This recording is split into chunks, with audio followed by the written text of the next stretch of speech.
그가 나를 데리고 성전 문에 이르시니 성전의 앞면이 동쪽을 향하였는데 그 문지방 밑에서 물이 나와 동쪽으로 흐르다가 성전 오른쪽 제단 남쪽으로 흘러내리더라. 그가 또 나를 데리고 북문으로 나가서 바깥길로 꺾여 동쪽을 향한 바깥문에 이르시기로 본즉 물이 그 오른쪽에서 스며 나오더라.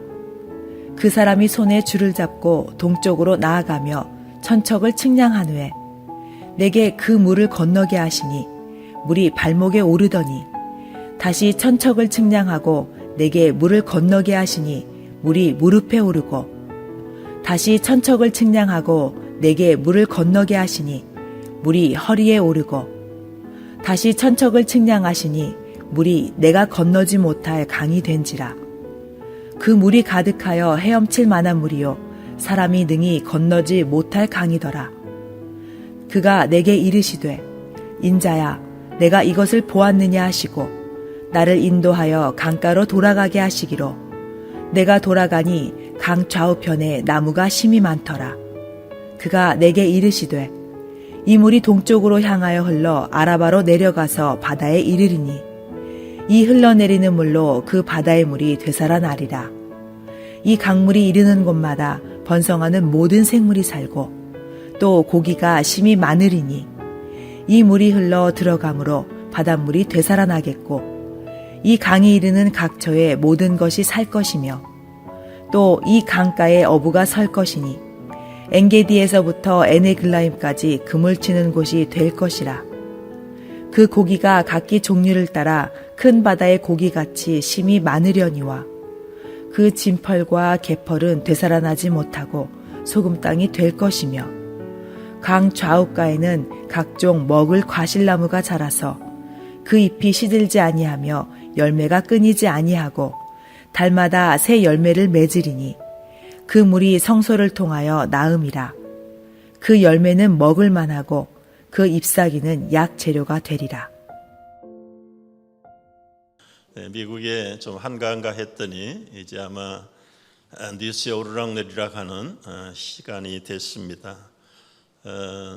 크루스에 3,500명이 지금 상륙하지 못하고 적어도 아마 2주간은 격리를 받고 검진을 받아야 되는 상황 속에 캘리포니아에서는 비상사태를 선포했다는 뉴스도 봤습니다. 여러분, 불행 중에 다행인 것은 치사율이 매우 낮다는 것.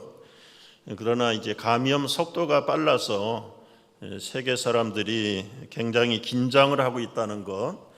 그것이 우리를 좀 편안하지 못하게 하는 또 한 주간을 보내기도 했습니다. 전염병 재앙은 어제 오늘 이야기가 아닙니다. 인류가 생긴 이후에 끊임없이 전염병은 창궐했던 기록을 보게 됩니다. 인류 최대의 전염병은 소위 말하는 이 블랙데스 흑사병인데 이 유럽과 아시아 전부를 쓸었습니다. 1346년에 일어나서 7년 동안 그 당시 세계 인구가 4억 7천인데 거의 2억을 생명을 뺏어가도 2억. 그래서 그 4억 7천 채우는데 걸린 시간이 200년 걸렸다고 그래요. 200년. 어떻게 해서 끝났는가? 재미가 있어요. 더 걸릴 사람이 없어서 스스로 소진됐다. 그런 기록이 참 1919년은 우리 한국에 3.1절 만세운동이 일어나던 해입니다. 스페인 독감이 이게 미국의 지금 짐 그런데 임시병동을 만들어가지고 역시 쓸었는데 1년 6개월 동안에 1억 명의 목숨을 빼앗아간 1억 명. 1차 대전, 2차 대전에서 죽은 전사자들 3배 넘는 목숨이 1억. 여러분 재밌는 게 이름이 스페인 독감이라 스페인에서 일어난 줄 알았는데 펜실베니아에서 일어났어. 사우스캐롤라이나에서 일어났어. 그게 이제 유럽으로 세계로 번져나갔는데 그 당시는 전쟁 때이기 때문에 이 보도를 통제해서 그런데 유일하게 중립국이었던 스페인에서 신문들이 자세하게 이거를 세계적으로 소개를 하니까 병 걸린 사람들이 신문을 보고 이거 스페인 독감 맞네. 스페인 독감 맞네. 그래서 미국에서 발발한 독감이 스페인 독감의 이름이 자연스럽게 붙었다고 그래. 여러분 이게 얼마나 위력을 떨쳤는지 한국까지 14만 명이 죽었어요. 한국에서 스페인 독감으로. 그게 매일신보 일본 신문 이 일본 시대 때의 그 신문 보도를 올려놓은 걸 제가 봤습니다. 여러분 이제 2000년도에 들어와서 보세요.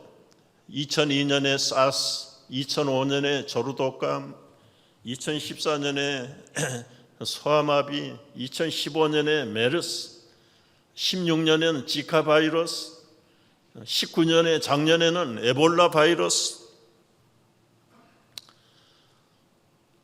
여러분 이게 일일이 하면은 거의 5년, 10년 주기로 3, 4천 년 전부터 계속해서 전염병 그리고 재앙, 기근, 지진, 전쟁은 말할 것도 없고요.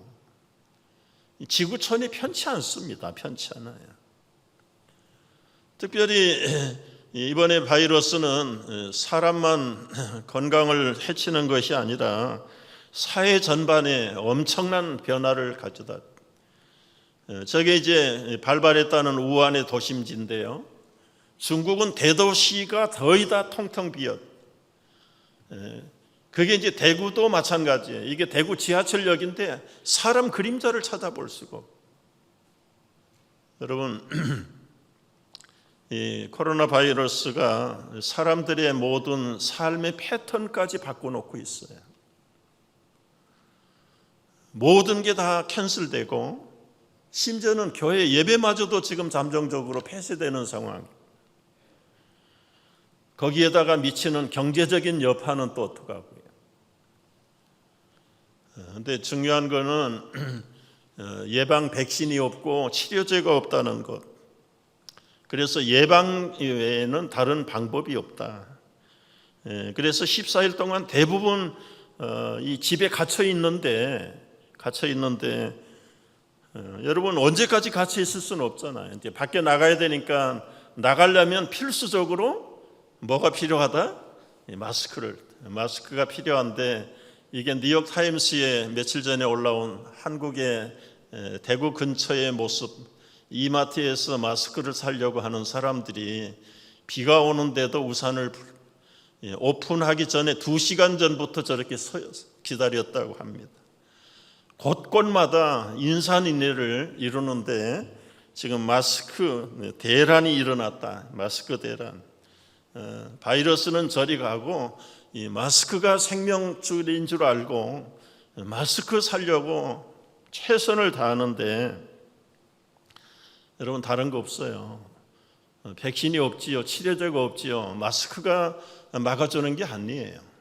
뭐가 막아줍니까?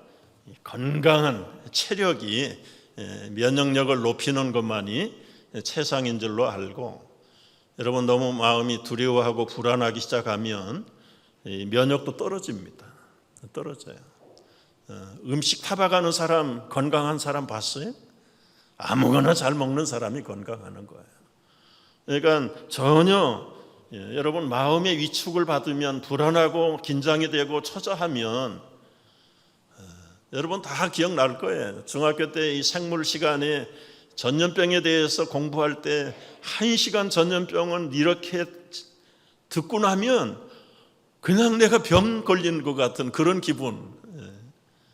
여러분 여기서 우리가 벗어나야 됩니다. 벗어나야 돼.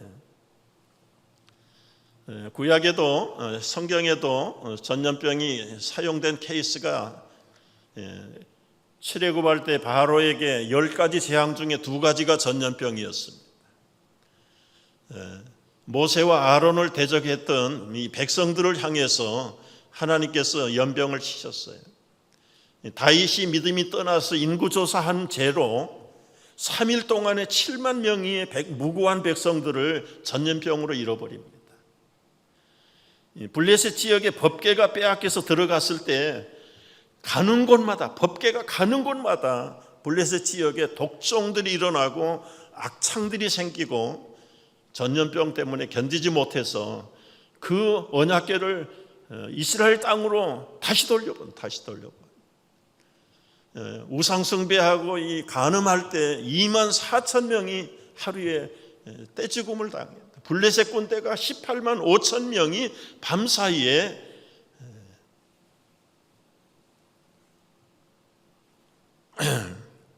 물론 여백에도 내린 재앙이 있어요. 그런데 그것은 심판의 도구는 아니었고 오히려 시련과 연단을 통해서 인내하는 믿음의 사람을 만들기 위해서 삽시간에 그 많은 동방의 거부의 재산을 다 잃어버리고 10명의 자녀가 한순간에 죽임을 당하고 뿐만 아니라 여러분 예수님의 예언 가운데서도 누가복음 21장에 보면 큰 지진들과 재앙들과 전염병이 있을 것이다. 하늘로부터 큰 징조가 임한다.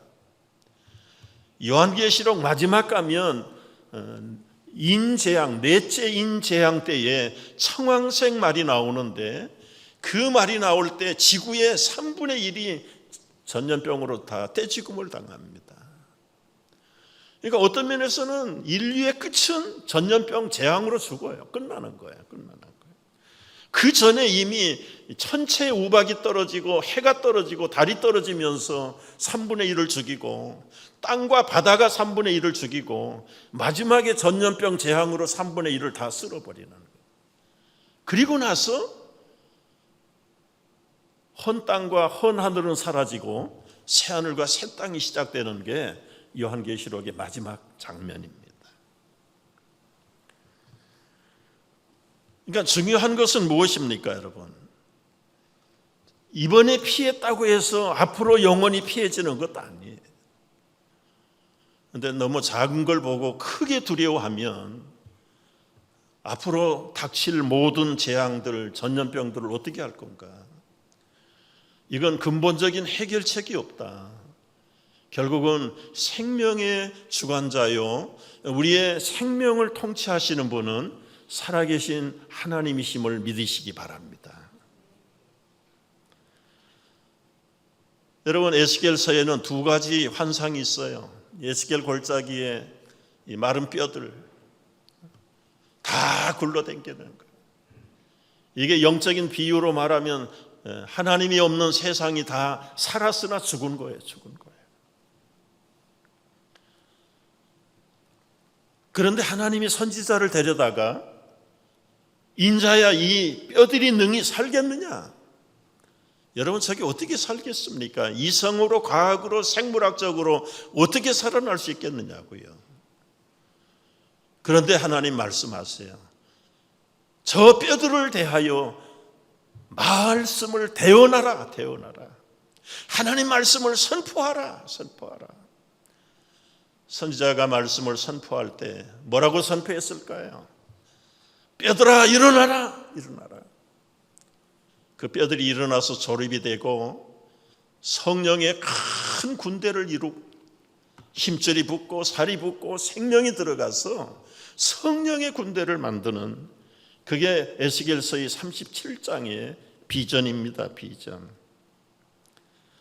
여러분, 그 당시에 이스라엘의 영적인 형편들, 하나님 없고 불신앙으로 살았으나 다 죽은 자같이 돼버린 그 이스라엘의 선민들, 거룩한 선택받은 백성들마저도 생기가 없고 완전히 죽음의 통치 밑에 있는 그런 시대가 오늘하고 다를 게 뭐가 있는가?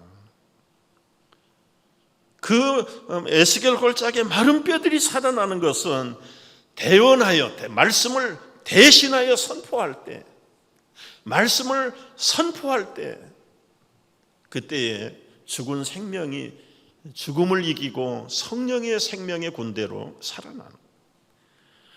오늘 에스겔서의 두 번째 비전은 오늘 읽은 47장의 내용입니다. 여러분, 첫 번째는 이 성전에서 생수가 흘러나오는 비전이에요. 성전 문지방에서부터 물이 스미는 문지방 밑에서 나오는 거예요. 성전은 어떤 곳입니까? 하나님의 임재가 계시는 곳. 거기서 하나님이 백성들을 만나고 백성들의 죄를 용서하시고 우리의 모든 인생을 통치하시는 통치의 근원이 바로 구약에서는 성전으로 임하셨어. 성전. 그 성전의 제단의 밑 문지방에서 물이 조금 스물스물하게 스며 나오는 것이 성전을 동쪽으로 돌고 북쪽으로 돌고 다시 성전으로 돌아가는 사이에 이 물이 점점 발목에 찰 정도로 한 500m 가서 또 측량을 해봐라. 선지자 가서 500m 가서 가보니까 이제는 무릎까지 그 문지방 밑에서 흘러나오는 생수가 불어나기 시작해. 한 500m 1,000척 더 나가서 측량해봐라 했더니 이제는 허리까지 차고 넘치는 물. 더 나가서 측량을 했더니 이제는 발이 닿지 아니하고 온 몸을 그 물에 띄워놓을 수 있는 풍성한 물이 성전의 제단의 문지방 밑에서 흘러나오는 생명의 강수. 여러분, 죽음과 마른 뼈와 같은 인생들 속에 살아있는 성령은 어디에서 오시는가? 생명의 근원이 하나님으로부터, 특별히 성전이라고 하는 하나님의 임재의 보좌 앞에서 생명의 강수가 흘러넘치는 것이 동으로 남으로 북으로 돌면서 이게 점점 깊어지고 깊어져가. 우리가 이 하나님의 생명의 강수에 잠길 때만이 구원이 회복되고 생명이 살아나고 죽은 자가 구속받는 자, 억압받는 자들이 자유롭게 은혜의 강물에 둥둥 뜨게 되는 것을, 이건 뭘로 다 해볼 수가 없어. 수영을 못하는 사람들을, 여러분, 이건 물이 깊은 곳에 가면 수백만 톤 되는 항공모함도 뜨잖아요. 그 철로 만든 배들이 유유하게 떠다니잖아요. 근데 그 작은 몸뚱아리 자기 하나 빠질까 봐 겁을 먹다가 결국은 꼴깍하는 거예요. 그 풍요로운 은혜의 생수에다가 맡겨버리면 여러분, 사람은 뜨게 돼 있어요. 근데 못돼서 살아서 버그적거리는 사람은 죽어요. 그러나 죽은 사람은 뜹니다. 다 떠요. 여러분의 삶의 은혜의 강수가 어떻습니까? 지금 발목에 차입니까? 아니면 허리에 차고 있습니까? 아니면 우리 온 몸을 맡길 만큼 충실한 은혜의 강수가 여러분의 삶을 감싸고 있습니까?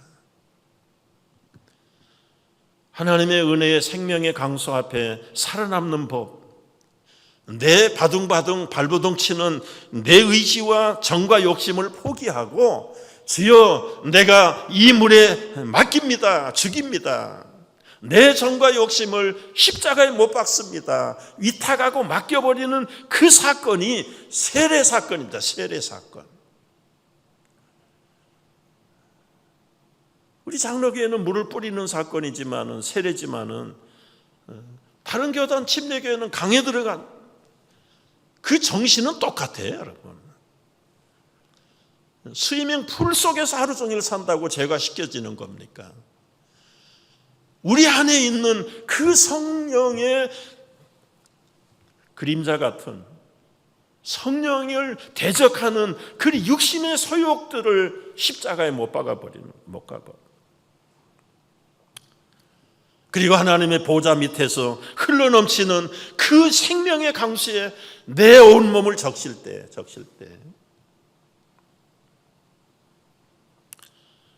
여러분 이제 적용을 해봐야 돼요. 세상은 아무리 경제가, 과학이, 문화가 발전하고 풍요롭게 돼도요, 우리 인생의 영성은 말라가는 거예요.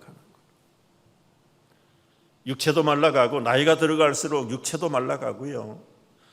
여러분 나이가 들어가면 육체가, 이 피부가 거칠어지는 게 뭐냐면 수분이 줄어드는 거죠. 수분이. 영혼도 말씀의 생수가 말라가면 영혼이 바짝 말라. 그러면 나타나는 증상이 뭡니까? 겉모습도 추하고 속사람도 갈급하고 목마름이 있고 갈증이 있고 불안하고 두렵고 초조하고 어디에 가서 안정을 하지 못하고 앞이 보이지 아니하고 세상이 모두 다 나를 공격해 오는 것 같고, 그러니까 스스로 마스크를 쓰긴 쓰는데 그게 다 인위적인 자기 방법의 삶의 패턴의 마스크들을 쓰지만 그게 그 영혼의 속사람을 치유할 수 있느냐 말이에요. 정말 우리의 말라버린 속사람이 살아나려면 생수를 꿀꺽꿀꺽 마셔야 되는 거예요. 생수를.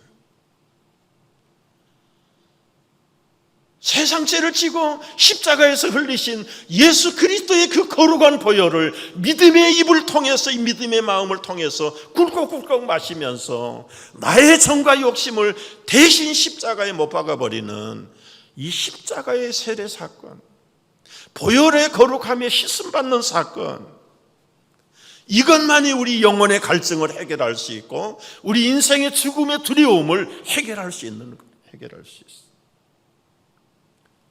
그런 인생을 바라보신 예수님이 초청을 하세요. 다 같이요. 누구든지 목마르거든 내게로 와서 마시라. 나를 믿는 자는 성경의 이름과 같이 그 배에서 생수의 강이 흘러나오리라. 우리의 배에서 뭐가 나와요? 생수의 강이 흘러나옵니다. 우리의 모든 속사람과 영적인 삶을 흥건히 흡족하게 적시고 이것이 이제는 흘러나와. 그래서 옆에 말라 죽어가는 사람, 불안과 갈증의 두려움 속에 죽어가는 우리 이웃들에게까지 흘러가는 거예요.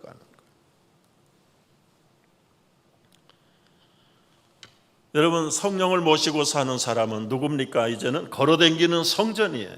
여러분은 누구예요? 여러분은 성령을 모시고 사는 걸어다니는 성전인 것을 믿으시기 바랍니다.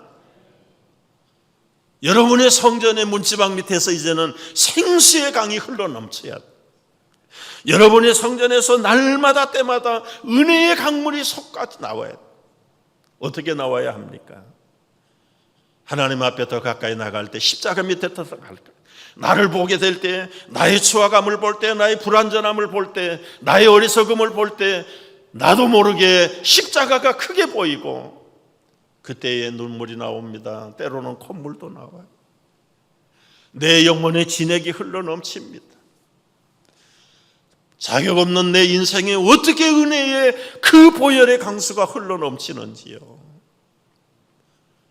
먹지 않아도 배고프지 않고 잠자지 않아도 피곤하지 아니하고 이 십자가의 보혈로 충만할 때 세상에 무서운 대적이 없어요. 죽음? 여러분, 죽음 전혀 두려워할 거 없어요. 죽음은 주님의 품에 안기는 통로예요. 통로. 누구든지 이 죽음을 거쳐가야 그 주님의 품에 안길 수 있어요. 죽음 자체를 무서워하는 것은 주님에게 가기 싫어하는 사람들의 최후의 바라기예요. 우리가 믿음으로 이 죽음이라는 실체를 보면 죽음아 어서 와라.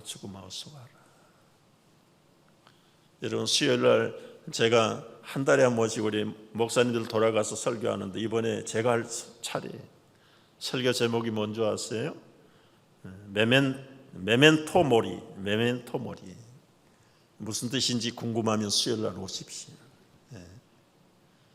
죽음을 준비하라 했죠. 죽음을 준비하라. 라틴어로 메멘토 모리, 기억하라. 죽음을 기억하라. 인생의 끝은 죽음이다. 죽음이다. 세상 사람들은 그 끝에 오는 죽음이 두려워가지고 부들부들 떠는. 성도는 여러분, 어서 와라 죽음이여. 죽음 뒤에 하나님의 온전한 영원한 나라가 생명이 펼쳐지는 것인데,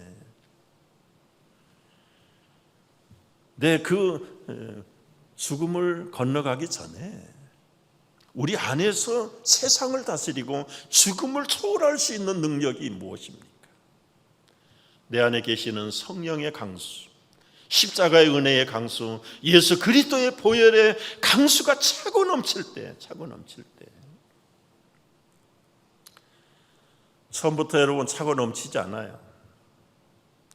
발목에 잠기는 성도들이 있어요. 겨우 유치원 아이들처럼 물장구 치고 믿음의 깊은 경지를 아직 출발하는 단계입니다. 조금 하면 발목에, 무릎에, 허리에 여러분의 신앙의 척도가 어디인지를 한번 분간해 보셔야 돼요. 여러분의 신앙의 믿음의 분량이 어디까지 차고 있는지 한번 보셔야 돼요. 여러분 절대로 두려워할 거 없어요. 우리를 두렵게 하는 게 뭡니까? 건강입니까? 경제 문제입니까? 때로는 관계 부조합니까? 그것도 캐세라세라 모르는 척 무책임하게 살라는 말이 아니에요. 이것도 맡겨버리고 우리는 무책임하게 맡기는 거 아니에요.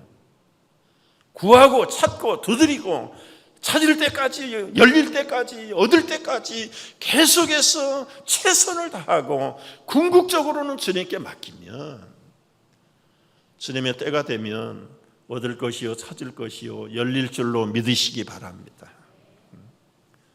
이런 우리의 삶의 현실의 현장을 통해서 살아계신 생수의 근원이신 주님이 우리 안에서 어떻게 그 생수로 역사하시는가를 체험하고 간증할 수가 있어요. 여러분, 성령을 모시고 사는 성도는 살아있는 성전인 것을 분명하게 믿으시기를 축복합니다. 그러면 여러분의 살아있는 성전에서 생명의 강수가 흘러나와야 된다. 여러분이 흘러나오는 게 세상적으로 말하면 다이돌핀이잖아요. 다이돌핀. 엔돌핀의 4000배보다 강한 것. 이 다이돌핀은 영적인 감동을 받을 때만 일어나는 우리 안에 역사하는 말로 설명할 수 없는 강력한 주파입니다. 이 다이돌핀이 일어나면 무슨 병이든지 다 녹아버려. 여러분 안에 이미 그 성령의 근원이신 그 성령이 여러분에게 엔돌핀, 다이돌핀 할 것 없이 다 갖다 줬어요. 두 번째는 이 세상을 향해서 흐르는 생수입니다. 세상은 여러분 여기 아라바로 흐른다고 그랬어요. 아라바 9절 말씀 보세요. 9절 말씀에 보면은 이 강물이 이르는 곳마다 10절이네요. 8절에 아라바 사막. 여러분 저 아라바 사막 끝에는 뭔지 아세요? 죽음의 바다 사해야. 풀 한 포기가 없는 광야. 바로 저기에 생수가 흘러가는 거예요. 흘러가면 그 사해도 물이 고이고 생명이 살고 물고기가 뛰놀고 그 강 좌우편에는 수많은 싱그러운 약초들이 자라고, 그게 지금 8절 9절부터 계속 설명하고 있는 말씀이 있습니다. 여러분 한번 9절 10절을 읽어보겠습니다. 다 같이. 이 강물이 이르는 곳마다 번성하는 모든 생물이 살고 또 거기가 힘이 많으리니 이 물이 흘러 들어가므로 바닷물이 되살아나겠고 이 강이 이르는 각처의 모든 것이 살 것이며 또 이 강가에 어부가 설 것이니 엔게디에서부터 에네글라임까지 그물 치는 곳이 될 것이라. 그 고기가 각기 종류를 따라 큰 바다의 고기같이 힘이 많으리라. 보셨잖아요. 이 메마른 광야 황량한 벌판에 생명이 없는 곳에 이제는 물이 고이고 생수가 고이고 큰 고기들이 사니까 어부들이 들어오고 거기에 사람 살아가는 마을이 생기고 거기에 강 좌우편에는 여러분 보세요. 11절인가요? 11절, 12절 보십시오. 다 같이.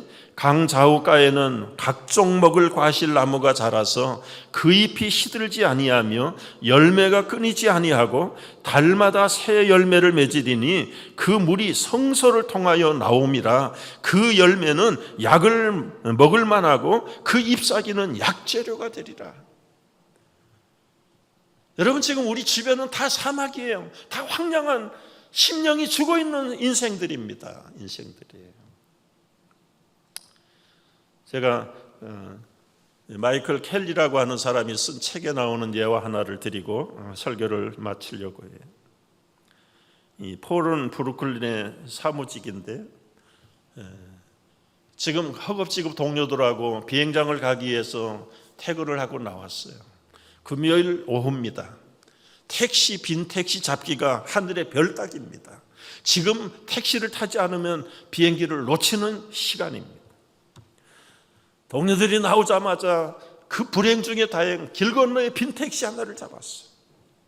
허겁지겁 동료들이 쫓아가는, 그래서 택시에 들어갔어요. 그런데 이 폴은 좀 늦었어요. 뒤에 쫓아가다 보니까 거리에 가판점을 놓고 과일과 채소를 파는 그 가판점을 어느 동료인지 누군지 모르는데 허겁지겁 하다가 발로 차버린 거예요. 다 쏟아져 가지고 땅바닥에 흩어졌는데 아랑곳도 없이 택시 안에서 폴 빨리 와라. 지금 안 가면 비행기 놓친다. 폴은 그 광경을 보고 갈 수가 없었어요.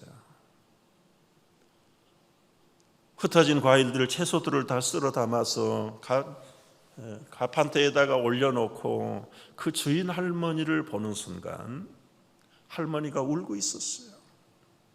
더 놀라운 것은 앞을 보지 못하는 시각장애인 할머니예요. 그런 사이에 기다리지 못하고 그 동료들을 태운 택시는 가버렸어요. 폴은 지갑을 꺼내가지고 돈을 꺼내가지고 앞을 보지 못하는 노점상 할머니 손에다 쥐어주면서, 할머니, 이 돈이면 충분할 거예요. 용서해 주세요. 그 할머니가 순간적으로 물었어요. Are you Jesus? No, I'm not Jesus. No, you are Jesus. 당신 예수예요? 아닙니다. 저는 예수가 아닙니다. 아니요, 당신은 틀림없이 예수예요.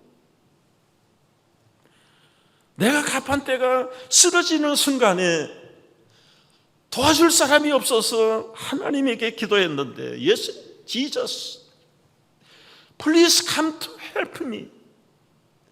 내가 그 순간에 예수님에게 기도했는데 예수님이니까 즉석으로 이렇게 도와줄 수 있, 사람이 어떻게 이렇게 도와줄 수 있겠느냐고. 당신은 틀림없이 예수입니다. 그날 폴은 비행기를 놓쳤고 공항 근처 호텔에 와서 새벽 비행기를 타려고 묵으면서 그 소리가 계속 떠나지 않아. 당신이 예수냐? 언제 다른 사람들이 나를 예수로 착각해 본 적이 있었는가?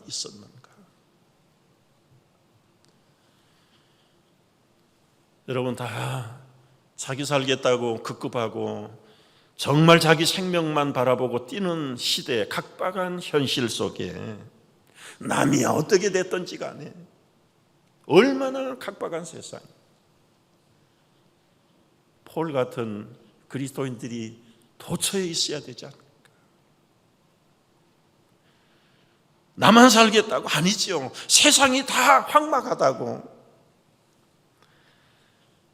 우리 안에 모시고 사는 성령의 성전으로부터 나를 은혜의 강수 앞에 흡족하게 적시고 나를 차고 넘치는 이 은혜의 강수가 나 밖으로 흘러서 우리의 이웃들과 땅끝까지 번져나간다면 그 모든 강가에 심은 약초들이 여러분 마지막 절 보니까요 열매는 먹을 만하고 그 잎사귀는 약재료가 되더라. 살아있는 성도들 성전이 가는 곳마다 아픈 자가 살아나고 죽은 자가 살아나고 배고픈 자가 배부름을 받고 목마른 자가 풍성하게 해갈되어 가는 죽음을 넘어서 생명의 강수로 나가는 우리 모두가 되기를 주의 이름으로 축복합니다. 기도하겠습니다.